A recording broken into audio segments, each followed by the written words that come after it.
ইনএক্টু civil পাওয়ারে মোতায়েনকৃত সেনাবাহিনী যে এলাকায় থাকবে সে এলাকায় সন্ত্রাসী থাকবে, এটা হতে পারে না। অর্থাৎ সেনাবাহিনী এবং সন্ত্রাসী একই সাথে একই এলাকায় থাকবে, এটা হতে পারে না। হয় সন্ত্রাসী থাকবে অথবা সেনাবাহিনী থাকবে। বসিলা থেকে আমরা জেনেভা ক্যাম্পে পাঠাই। সেই জেনেভা ক্যাম্পের ভিতরে গিয়ে প্রথমে তারা কিছু বেশি বড় তলোয়ার, ধারালো তলোয়ার প্রায় 60টির মতো জব্দ করতে পারে এবং সেই সাথে তখন স্থান থেকে এরকম কিছু ছোট ছোট স্প্লিন্টার জব্দ করে এবং 3 জন আসামিকে গ্রেপ্তার করতে পারে।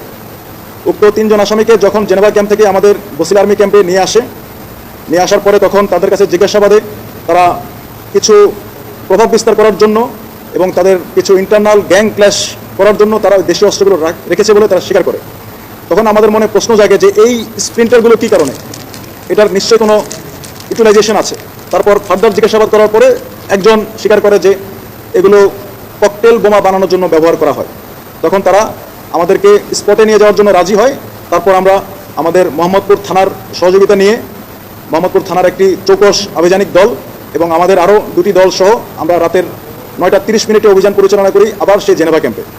তখন অভিযান পরিচালনা করে একটি বাসার 2টি কক্ষ থেকে আরও একজনকে গ্রেপ্তার করা হয় এবং তখন এরকম আরও অনেকগুলো স্প্লিন্টারের প্যাকেট, মোটামুটি প্রায় 4টি প্যাকেট, অনেকগুলো মার্বেল পাথর পাওয়া যায়। তখন তার পাশের কক্ষ থেকে খুব নিরাপদ স্থানে রেখেছে এরকম প্রায় 32টি ককটেল বোমা পাওয়া যায়। ওই ককটেল বোমাগুলো আমরা প্রথমে যাচাই বাছাই করে দেখি। তারপর তার পাশে অনেকগুলো আমরা গান পাউডার দেখতে পাই এবং কিছু সিমেন্ট দেখি এবং একটি ব্লেন্ডার মেশিন পাই। তখন তাদেরকে যখন জিজ্ঞাসাবাদ করা হয় যেগুলো কীভাবে তারা কী করে, তারা তখন বলে যে গান পাউডারগুলো তারা ব্লেন্ডার মেশিন দিয়ে এগুলো মিশ্রণ করে তারপর সিমেন্ট এবং এরকম যে কিছু মার্বেল পাথর আছে সেগুলোকে ব্লেন্ড করে কিছু এরকম লোহার আয়রন প্যারেক এবং এরকম স্প্লিন্টারের মতো ছোটো ছোটো আয়রন স্মল বল এগুলো ইউজ করে তারা এই ককটেল বোমাগুলো বানিয়েছে।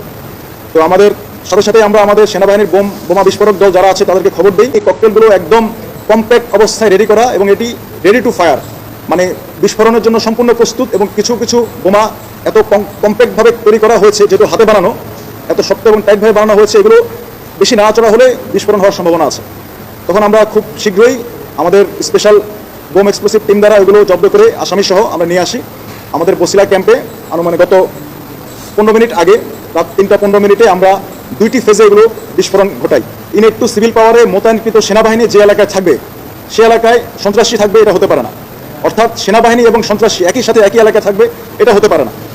হয় সন্ত্রাসী থাকবে অথবা সেনাবাহিনী থাকবে। তাই এসব সন্ত্রাস এবং দুষ্কৃতিকারীর বিরুদ্ধে আমাদের সবসময় শক্ত অবস্থান ছিল এবং এটা আমরা নিয়মিত অভিযান পরিচালনা করব। আপনি যেটা বলে